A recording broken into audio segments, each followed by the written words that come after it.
It has been 1 year since the major earthquake that triggered the giant tsunami waves that devastated the coasts of more than 10 countries along the Indian Ocean.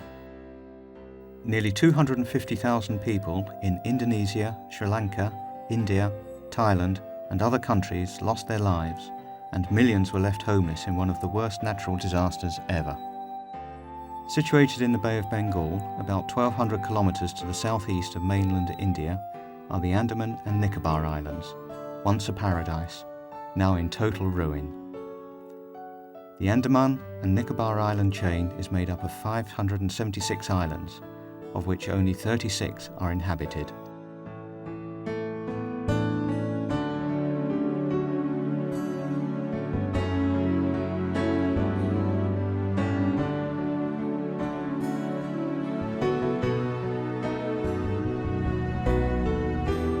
The worst affected islands include Little Andaman, Car Nicobar, the Nankorki group of islands, Katchal, and Great Nicobar. The Car Nicobar and Katchal Islands, which were all but flattened in the catastrophe, suffered the highest number of casualties. Great Nicobar, the closest among the Nicobar Islands to the tsunami epicentre, is now virtually desolate, with all buildings having been swept away. Islands like Camorta, Katchal and Trinket have geographically changed in their shapes and sizes. Trinket has been split apart into 2 islands.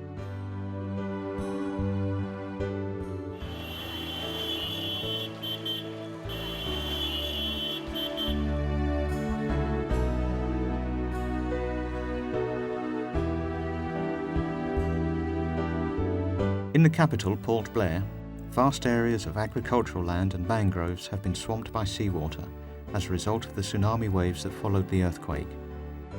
The seawater has not receded, and acres of coconut and mangrove trees have been destroyed. Arable land once set aside for agriculture now serves as lakes for fishing. On Little Andaman, an island south of Port Blair, about 40% of the inhabited area has been totally destroyed. Estimates suggest that 10,000 people were displaced and up to 500 were killed. Many dead bodies were not recovered. Some were eaten by crocodiles living in the nearby creek not far from the villages.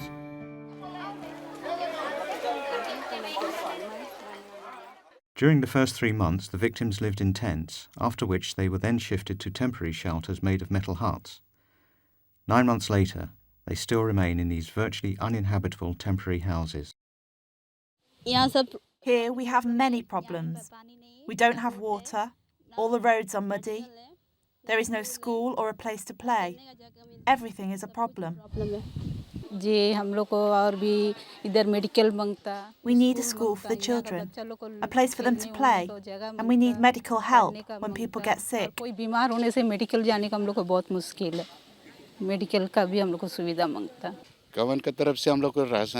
We are happy for now. At least we have a temporary shelter. What we need most here is a school. The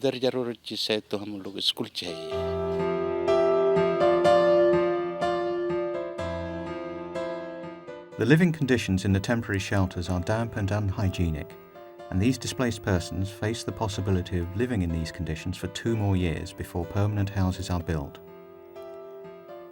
Unlike other affected countries, such as Thailand, where all the victims were given permanent housing, in the Andaman and Nicobar Islands, rehabilitation and reconstruction have been slow. Further hindering the processes of rehabilitation are the considerable logistical hurdles. Construction materials like brick, sand and concrete have to be brought from the mainland by cargo ships. Chennai is the nearest port, and it takes at least 3 days by ship to reach Port Blair and 8 days to reach the hardest hit islands further south. Because of heavy rain caused by the monsoon season, all construction work comes to a halt from April to December.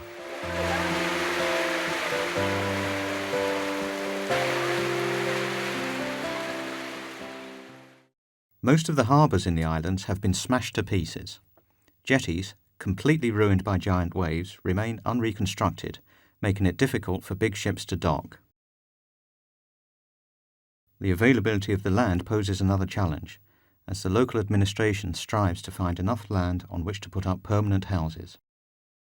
Most of the land is low-lying, so we don't have much land. To have a permanent settlement, we have to get the land re-reserved from the forest department. It will take time.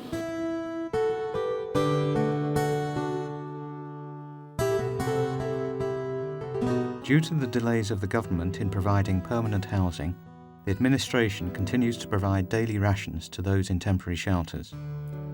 This has become a considerable financial burden, with the unfortunate consequence that the locals have started to become reliant on the aid they receive, unable or unwilling to seek new means to sustain their own needs. For this reason, the government has decided to stop giving rations to encourage the locals to again become self-sufficient. For now, the rations are okay, but they will soon stop providing them. There are not too many people who have a job, and there is not much employment around here. Before the tsunami, we had our own business and work. Now we don't. The government has also decreased the compensation for the victims.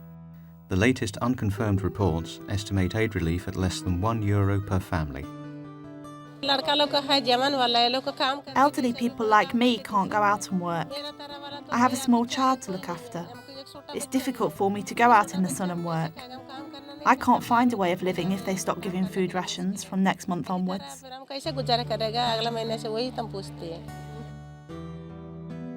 A lack of coordination between the different government offices and an imposition of severe restrictions on outside aid agencies in the relief operations has made the rehabilitation process very, very slow. Only the Catholic Church remains to carry out essential relief work. Soon after the disaster struck, Father Joseph Fernandez from Calcutta volunteered to remain on Little Andaman Island to lead the Catholic relief effort.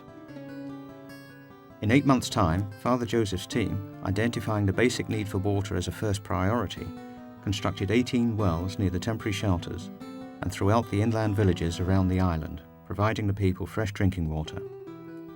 Local people now fondly refer to him as the Waterman.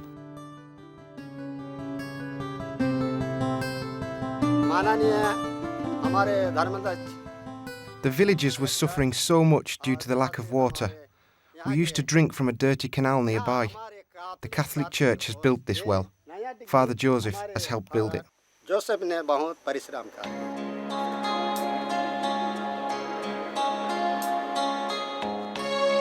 Other projects include the construction of toilets, the distribution of food and other immediate necessities, as well as the development of self-sustaining projects such as providing microcredit for employment and self-help programs that help give dignity and restore a sense of normality to daily life. We have been going around distributing a lot of relief materials because that was an initial phase, and in that process we have realized that people just go on multiplying their needs. It's pretty difficult for us because quite many times we also try to go at the emotional level. When people emotionally tell us a lot of stories about what has happened, we try to take care of them because the needs, wants just go on multiplying. There's no end to them. In Port Blair, the centre of the Catholic diocese, new boats were constructed for distribution to fishermen affected by the tsunami.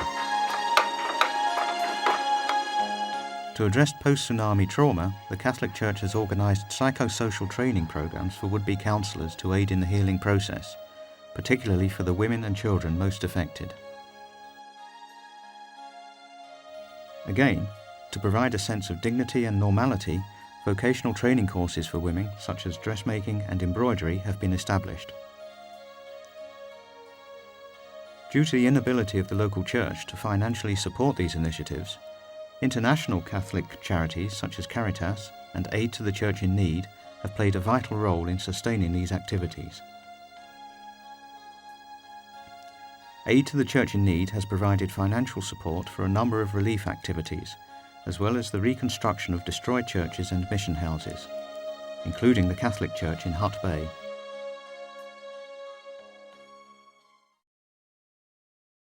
Despite efforts in bringing back normality to the lives of the people, the need for permanent housing has now become an urgent problem. It is likely that most of these victims will remain in temporary shelters until 2007, the earliest that the government estimates it can build permanent housing for the victims. It took them about 3 months to just decide where and what kind of temporary shelters they were going to put up for the people. And that is the reason why even today, most of the people are living in those temporary shelters. We haven't even started to put up permanent shelters. That is going to be a big decision which the government has to take, because the problem of allocation of land will come in there. Initially, the government seemed to be very, very slow. We had the impression that they were not at all prepared. They didn't have any kind of a crisis management team, perhaps. Then there was some change of guard and things began to get better. And now the cooperation has been all right, although we can always wish that it were better.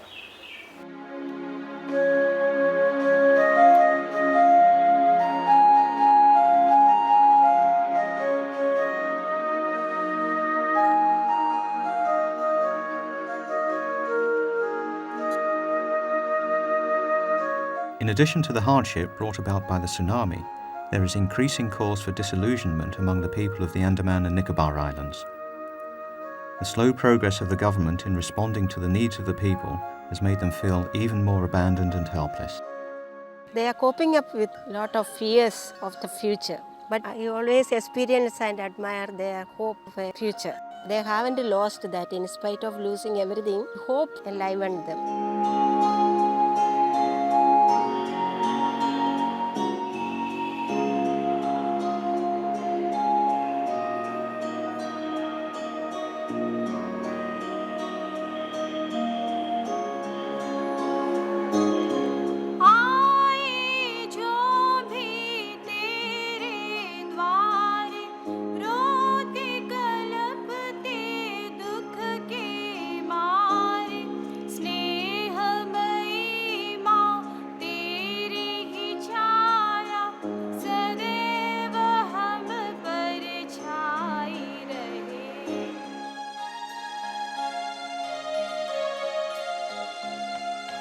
It is said that hope dies last. However, for many of those on these abandoned islands, even hope is starting to flicker. Linked through an invisible chain of suffering, the inhabitants of Sri Lanka, an island lying to the southwest of the Andamans, share the same suffering and efforts to reconstruct following the aftermath of the merciless tsunami. Sri Lanka, known for its rich culture and abundant flora and fauna, is now a picture of devastation.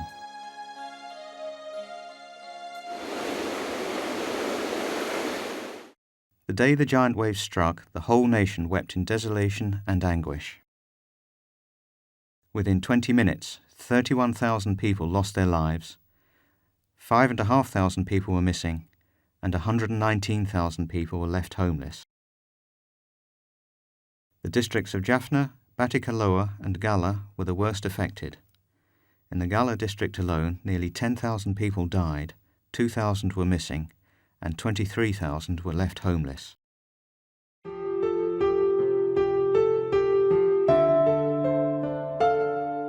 In Talwata, a small village in Gala, a commuter train was washed away by the waves, killing 1,600 passengers and 371 villagers who rushed into the train seeking refuge.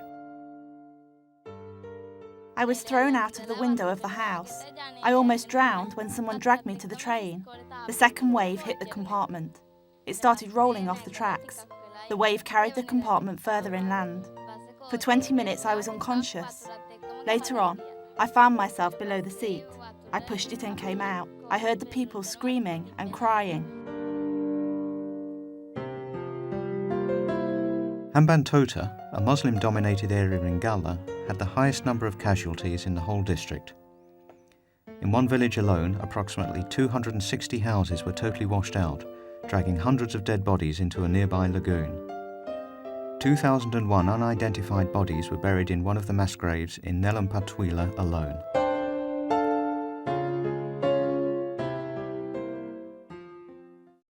Minutes after the tsunami hit the coast, several institutions responded to the immediate needs of affected people. Medical support, food, household utensils and tents were provided.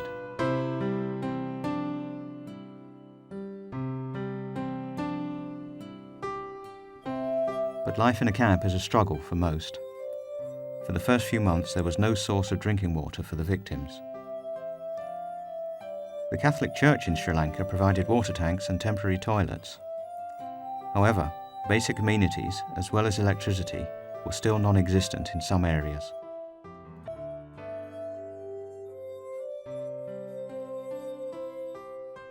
The tsunami not only tore apart families, it resulted in the loss of income for thousands of Sri Lankans. In order to help locals re-establish their livelihood, the church has provided new boats, fishing nets, and other diving equipment to Sri Lankan fishermen. Microloans were given to small traders to resume their occupations. Small business enterprises for women, such as dressmaking, have been organised. In various districts, communities are being supported under a Cash for Work programme.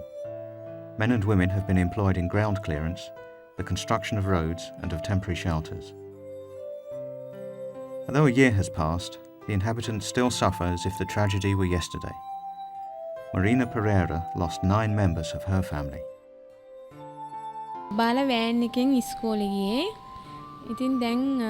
I have no income. I have no means of living. The church is helping me now. I live on this money. The priests also help, but I live with so much pain in my heart. Now it is very difficult for me to explain. I want my children and I want my husband. I want my 2 children and I want my husband.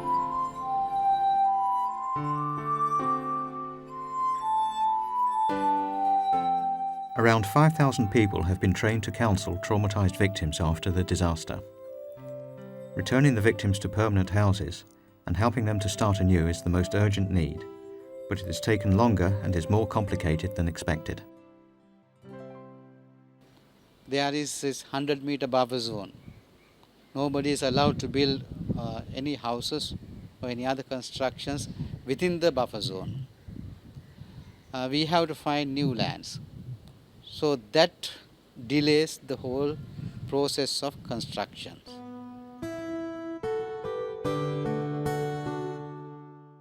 Many still live in temporary houses. As throughout the region, government policy and the lack of suitable land on which to build permanent houses has become a significant hurdle. Only those who own land and have been assisted by NGOs have been able to build permanent houses. Several priests have taken the initiative to build permanent houses for the people through the help of friends and private donors. This is often the only way to overcome the barriers created by the government. Once construction is complete, the deed of the land will be given to the homeowner. Only with the completion of a permanent house can a family finally make their dream of being at home come true. In Gala, the Catholic Church plans to build 4,500 houses with the aim of completing 300 houses by the end of this year. To encourage the people and extend support, the bishop visits each new construction site twice and gives a blessing to the whole family for their new life. This is the happiest day of my life. I cannot forget this day.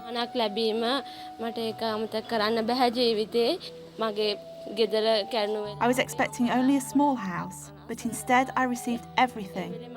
I want to thank the church.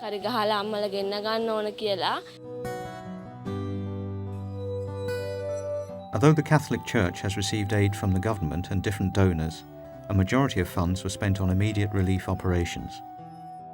A year on, the local church has requested charities, such as Aid for the Church in Need, to help rebuild the pastoral centres such as schools, orphanages, seminaries and churches, including the Church of Our Lady of Matara.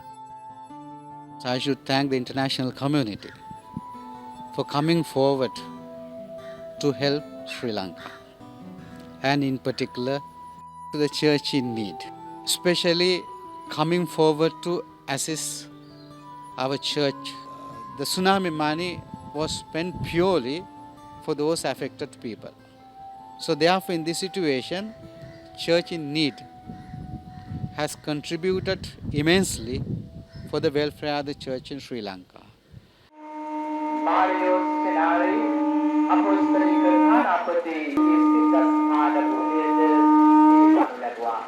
On the feast day of the Church of Our Lady of Matara, the statue of the Blessed Mother, a victim of the tsunami herself, was reinstated in her rightful place.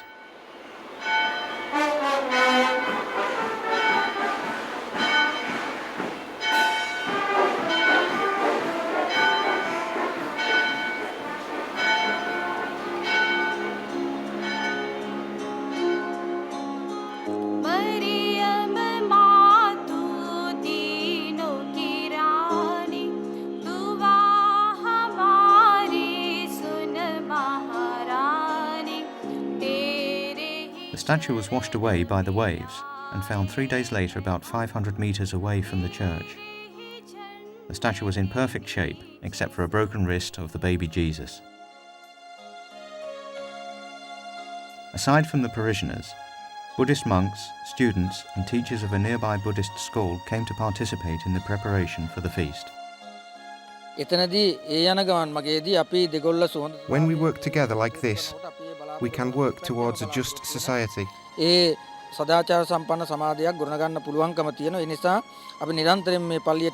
bring about this unity, whenever there is a need, we respond by helping each other.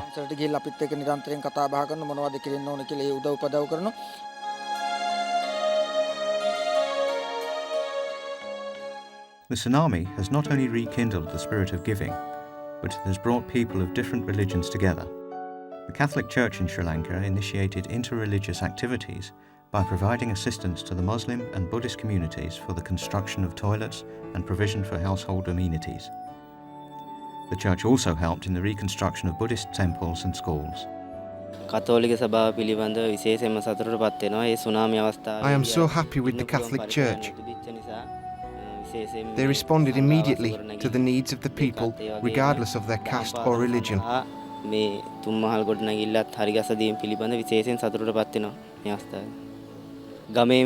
would especially like to thank the church. At that time, I did not have a shelter to live.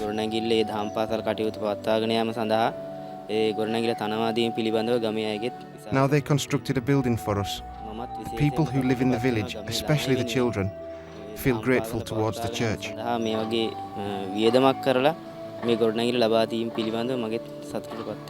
Tsunami has brought us also some positive results.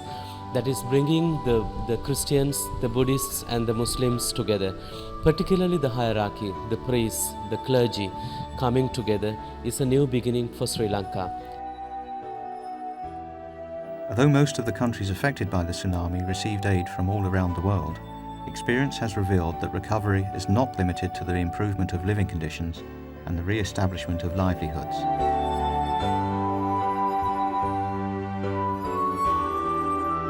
Healing is such that the victim is able to start to dress the wounds inflicted on the heart, and with this, to once again lift the head and consider the horizon. Nikula lost 7 members of her family to the sea. For 7 months after the tragedy, she would not speak.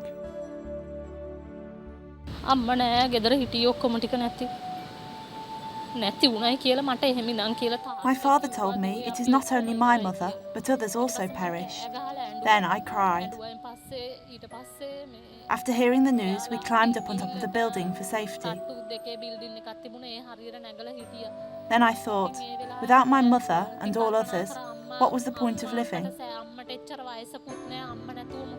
I felt a deep sorrow at that time. I had no feelings of anger towards God. In such a situation, I was helpless, but now I am able to embrace that fate. Whatever life will bring, I am prepared to accept with happiness.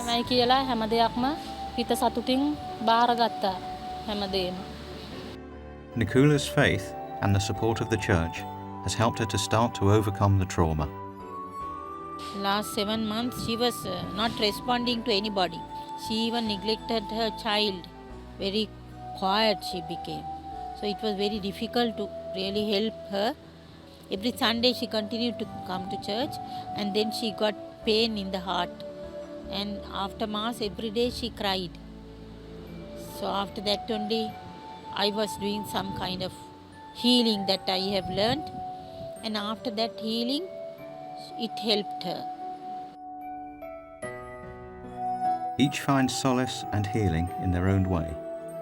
The social background, culture, and beliefs of the victims play an important role in the healing process. Velu Krishna Tirukumara was attending Mass with his family at Our Lady of Matara Church when the tidal wave struck. He lost his wife and 3 children.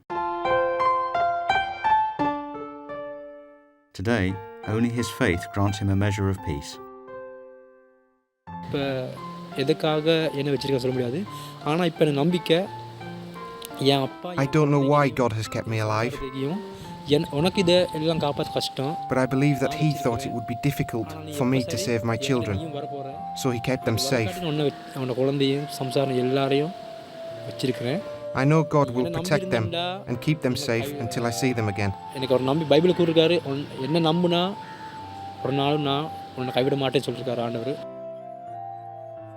It took him almost 9 months before he could speak out, to gather the courage to again look at the sea.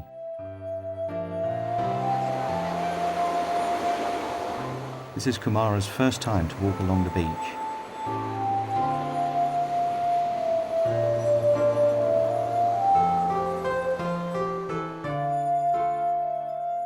In the midst of darkness and destruction, signs of a new hope and a new beginning are visible in the hearts of the Sri Lankan people. This will give a new hope where people come together to pray, and this will be a good experience for the other people to understand that we have a life to live and we have a loving God. God is not a punishing God, and to experience the love of God and to start our life and not to forget the message that gave to us that we are one human family.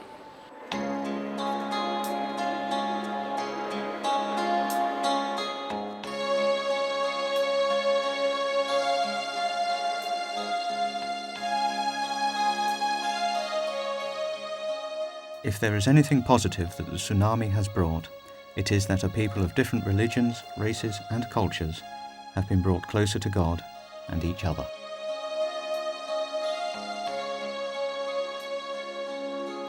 Maria.